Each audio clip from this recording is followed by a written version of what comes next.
Gas इथे बंद केला. आजचं माझं दुपारचं जेवण आहे. मी इथे दोन्ही घावण करून घेतलेले आहे. तूर डाळ इथे तयार आहे.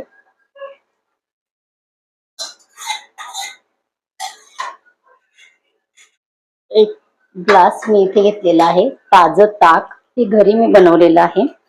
यामध्ये मी घेते 2 चमचे देशी खांड. याच्यात कुठली या साखरेवरती प्रोसेस केलेली नसते.